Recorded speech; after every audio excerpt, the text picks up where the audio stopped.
Assalamualaikum warahmatullahi wabarakatuh.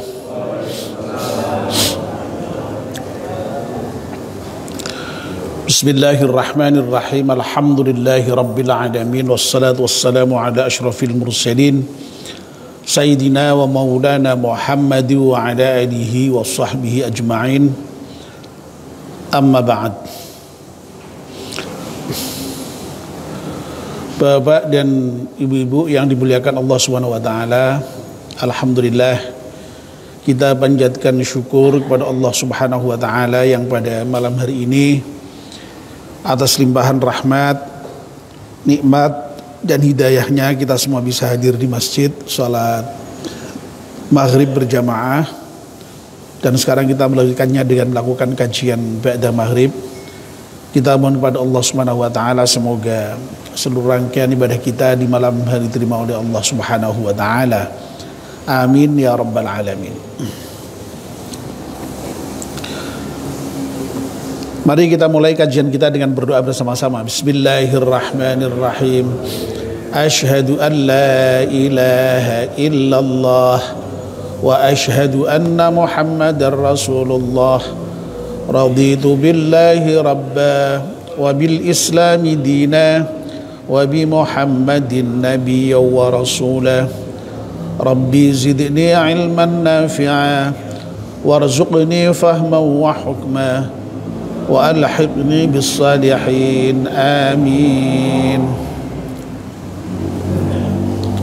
Mohon bacaan surat Al-Fatihah sekali untuk pengarang kitab Nasaihul Ibad. Dengan iringan doa semoga kitab yang kita baca ini bermanfaat untuk kita semuanya. Al-Hadiniyah Al-Fatihah. A'udzu billahi minasyaitonir rajim. Bismillahirrahmanirrahim. Alhamdulillahi rabbil alamin. Arrahmanir rahim. Maliki yaumiddin. Iyyaka na'budu wa iyyaka nasta'in. Ihdinas siratal mustaqim. Siratal ladzina an'amta 'alaihim ghairil maghdubi 'alaihim waladdallin. Amin.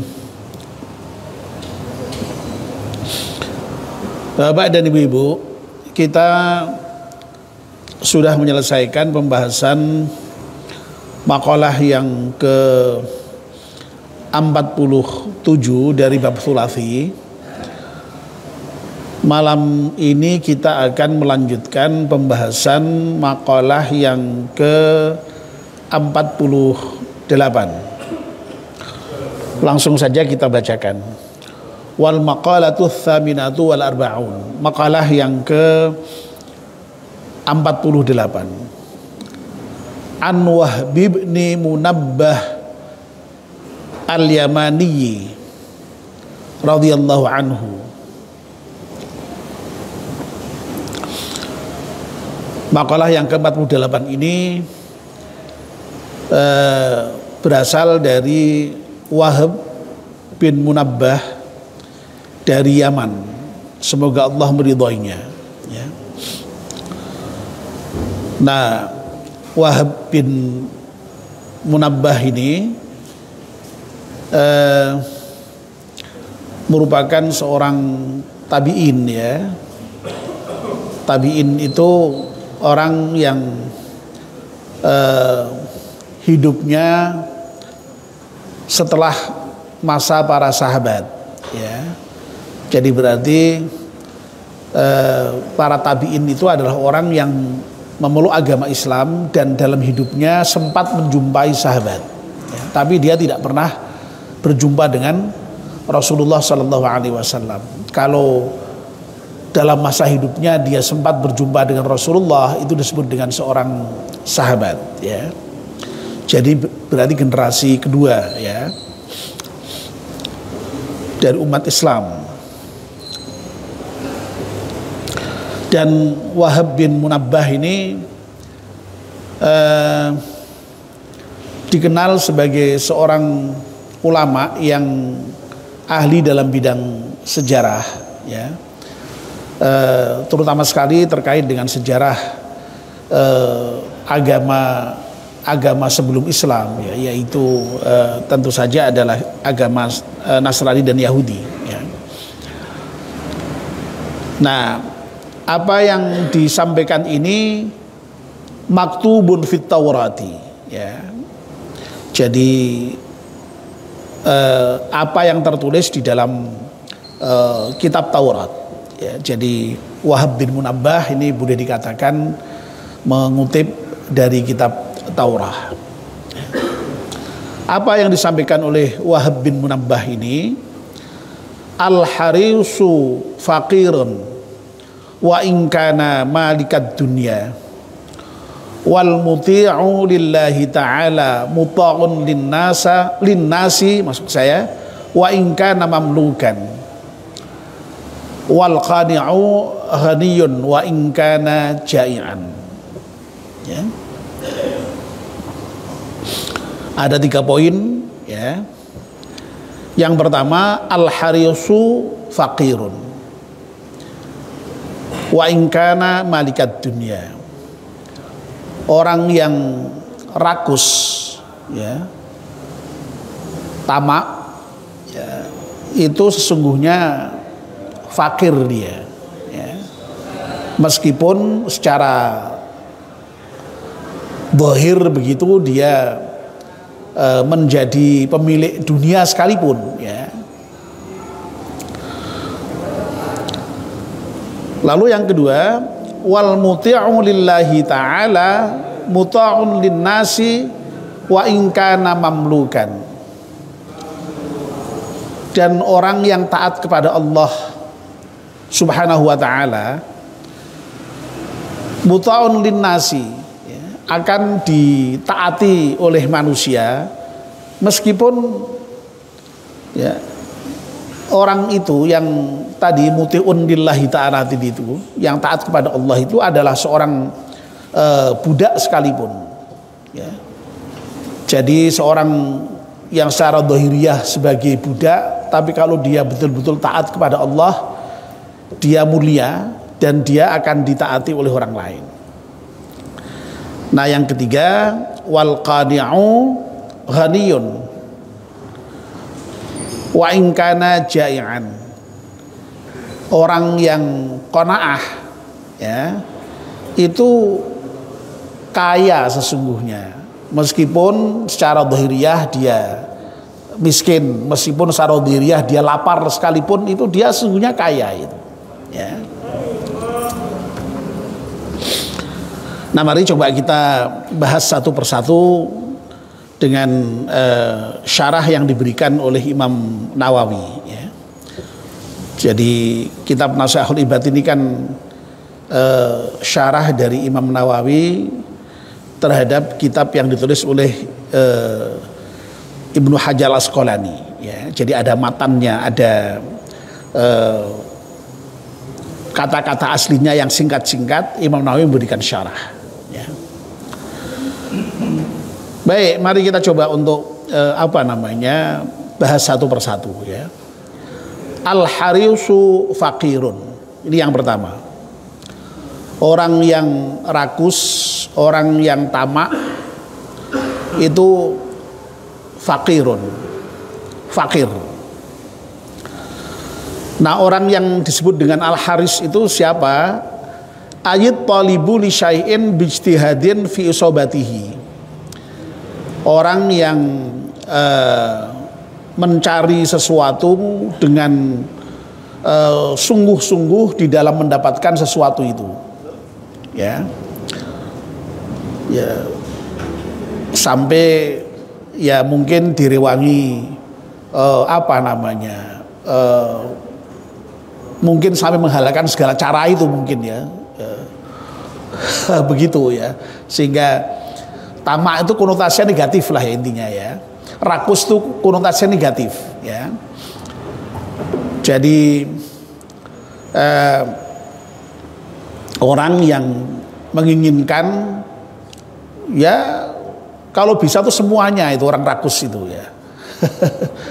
Ya, sehingga kadang-kadang direwangi tadi itu, ya, direwangi sampai harus mengorbankan banyak hal itu, ya. Itu orang rakus seperti itu, ya. Nah, dulu sekali sudah agak lama, ya, di bab Thulathi ini juga di makalah yang awal-awal itu ya, saya tidak ingat persis makalah yang berapa itu, ada juga ya makalah tentang tamak ini ya, tapi konteksnya lain ya. Kalau makalah yang dulu pernah kita bahas itu orang yang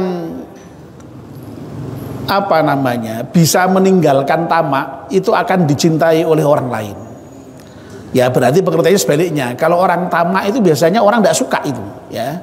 Orang tidak suka. Sebab tadi itu ya, orang itu kalau sudah tamak, sudah rakus, ya coro gampangannya ki ya ora apa istilahnya, ora nguman-ngumani liyane begitu ya. Betul ya. Orang tamak itu kan tidak nguman-ngumani lainnya ya. Apa nguman-ngumani apa ya? Dia serakah ya, betul ya. Jadi tamak bin serakah bin rakus itu itu sama saja itu ya. Dan itu biasanya konotasinya ya pasti negatif ya. Ya, itu kalau orang bisa meninggalkan tamak, orang pasti akan suka. Tapi kalau orang tamak ya mesti lawannya kan, orang pasti gak suka itu. Ya, orang pasti wong kok wah opo-opo meh dipek kabeh gitu ya kira-kira ya.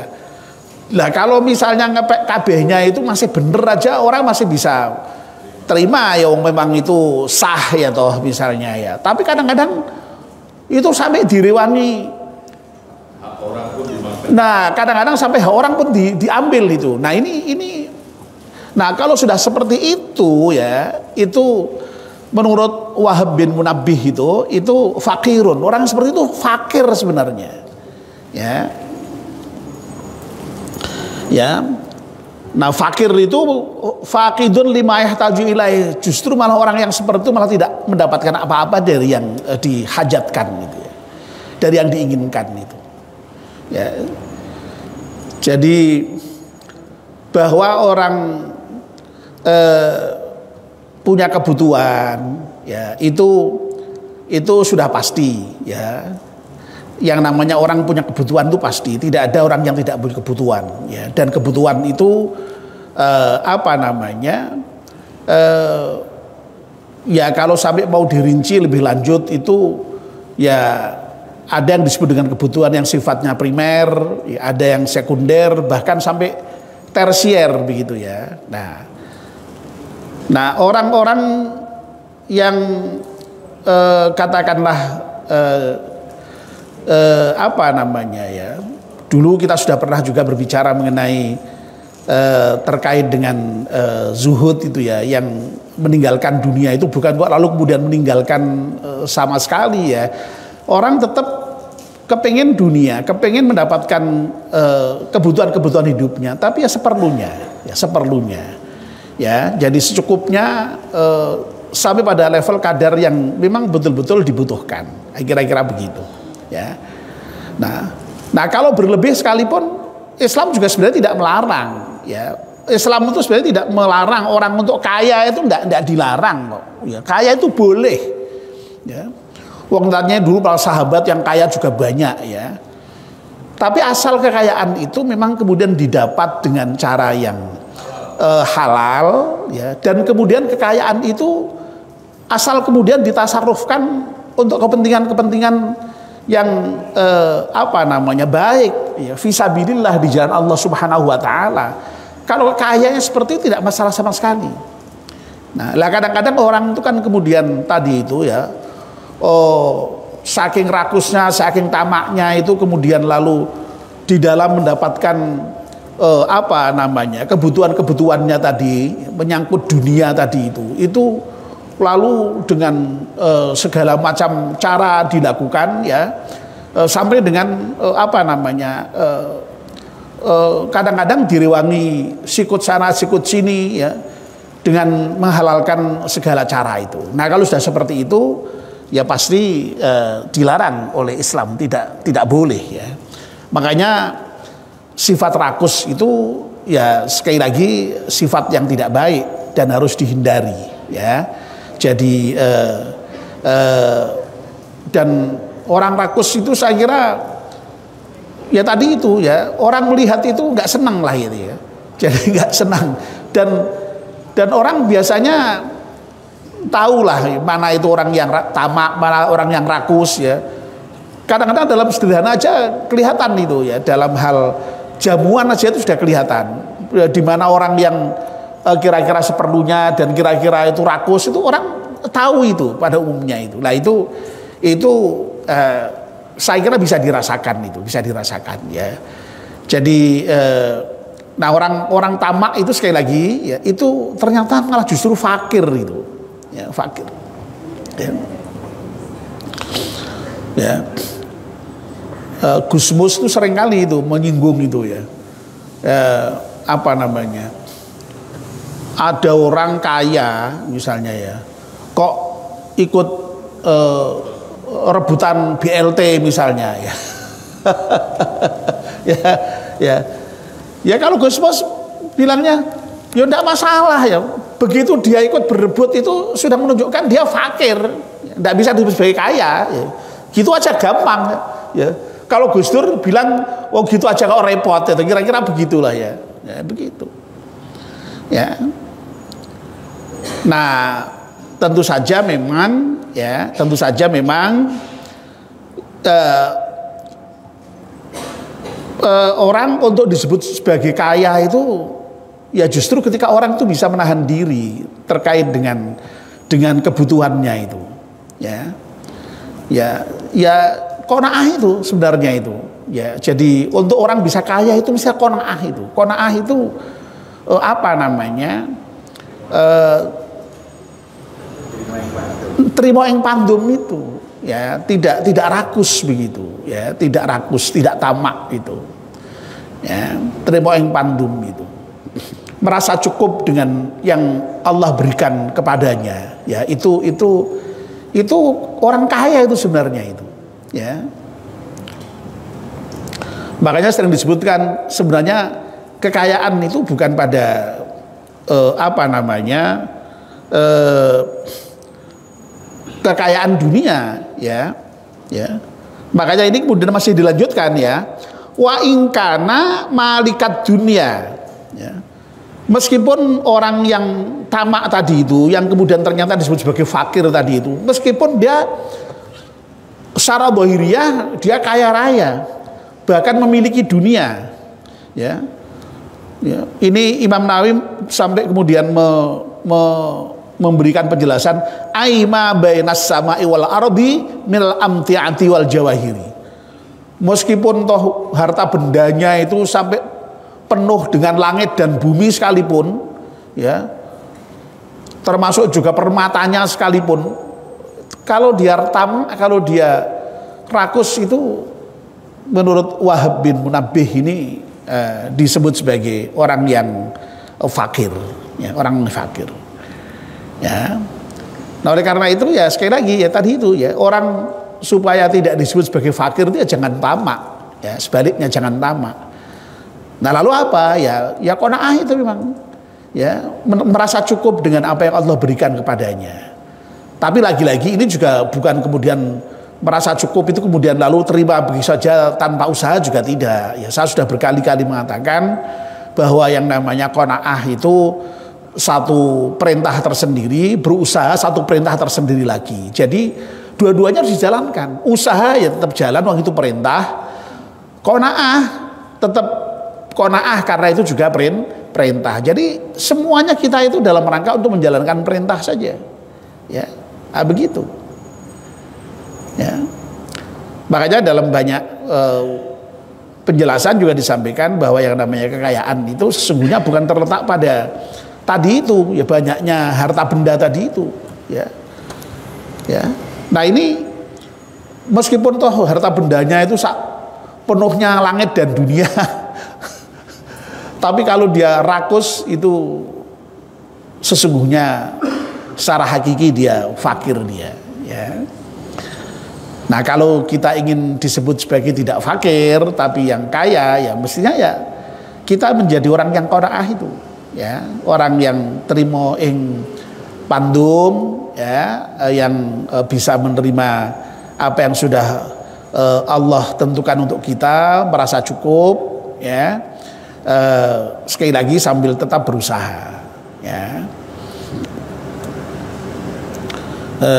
Al-ghina ghinan nafas, makanya itu ya, yang namanya kekayaan itu sekali lagi bukan terletak pada harta benda yang banyak tadi itu, tetapi kekayaan jiwa itu, ya. Kalau kita sudah merasa kaya, ya kaya kita, ya. Saya kira saya sudah berkali-kali menyampaikan, ya, Allah itu mengapa kok sampai disebut dengan maha kaya itu, al-ghaniyu itu, ya. Ghaniyun itu lawan dari fakir itu, ya, ya. Wallahu ghaniyun, ya. Dan kita ini semua adalah fakir, ya, sesungguhnya, ya. Allah dikatakan sebagai ghani itu karena Allah maha kaya. Kaya itu pengertiannya ya memang itu tadi, ya, tidak membutuhkan apapun dan siapapun. Itu orang yang kaya sebenarnya itu, ya.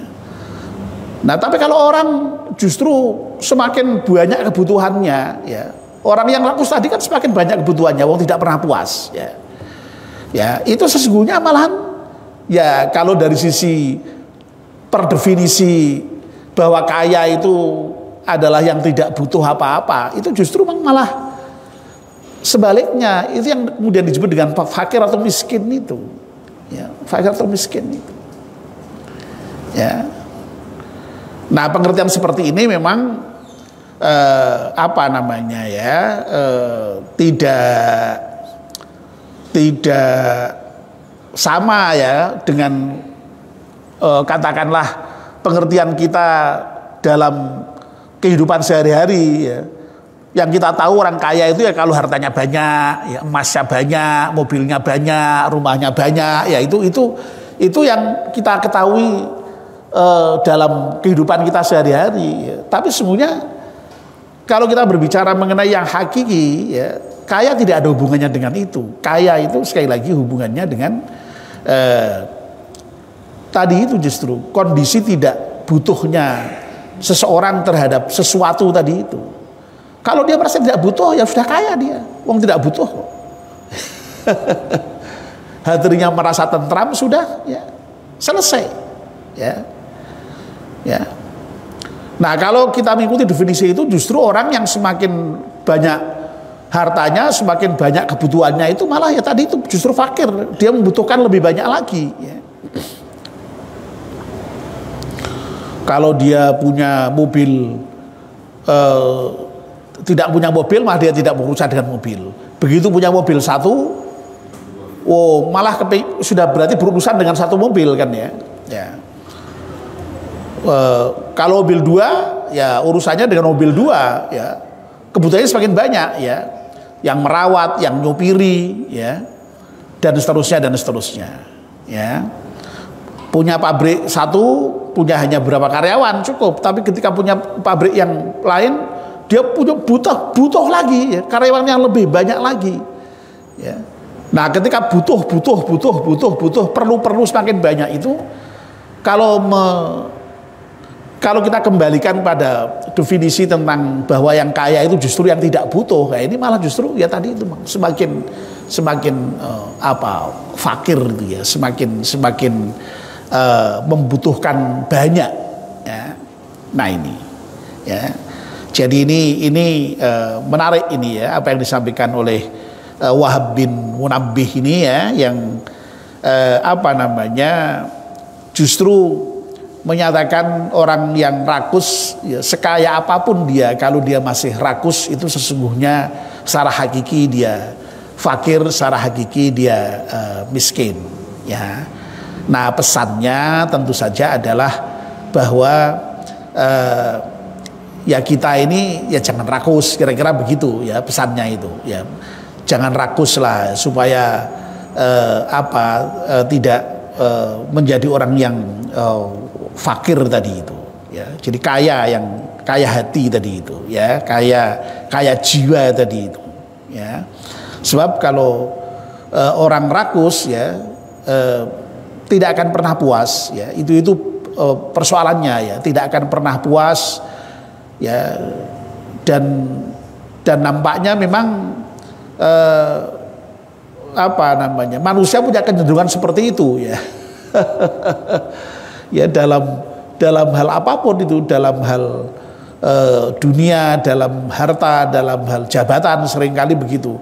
Nah lagi-lagi kalau itu didapatkan dengan cara yang halal, yang baik, itu masih bisa diterima dan itu sah ya. Nah persoalannya kalau sampai kemudian itu diwujudkan dalam bentuk yang kemudian tadi itu ya, menghalalkan segala cara. Nah itu yang kemudian tentu saja menjadi tidak baik itu, dan itu jelas dilarang di dalam Islam itu ya.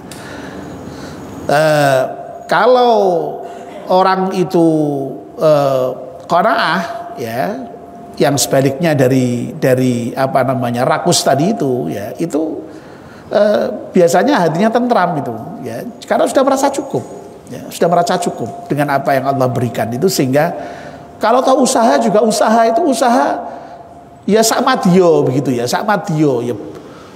Lah ini tadi kan enggak, usahanya itu sampai kelewatan begitu loh ya. Jadi kelewatan sampai kemudian tadi itu ada kecenderungan sampai menerjang hal-hal yang katakanlah ya tidak boleh atau dilarang tadi itu ya. Jadi saya kira begitu ya untuk poin yang pertama ini ya. Al-harisu faqirun wa inkana malikat dunia, bahwa orang yang rakus, orang yang tamak, orang yang serakah ya, itu justru fakir dia ya. Wa inkana malikan, meskipun wa inkana malikat dunia, meskipun dia itu merajai dunia ya, meskipun dia orang yang menguasai dunia, yang hartanya sundul langit sekalipun ya, kalau dia tomak, kalau dia rakus, dia tetap fakir. Nah mudah-mudahan kita bisa mengambil nasihat ya. Ini kan kitab Nasihatul Ibad ya, nasihat untuk orang-orang yang ahli ibadah begitu ya. Mudah-mudahan kita bisa mengambil pelajaran dari nasihat ini. Amin ya rabbal alamin. Mari kita akhiri dengan berdoa bersama-sama. Bismillahirrahmanirrahim. Wal asri innal insana lafi khusrin illa alladzina amanu wa amilus salihati wa tawassaw bil haqqi wa tawassaw bis sabr. Subhanakallahumma wa bihamdika asyhadu an la ilaha illa anta astaghfiruka wa atubu ilaik. Wassalamualaikum warahmatullahi wabarakatuh.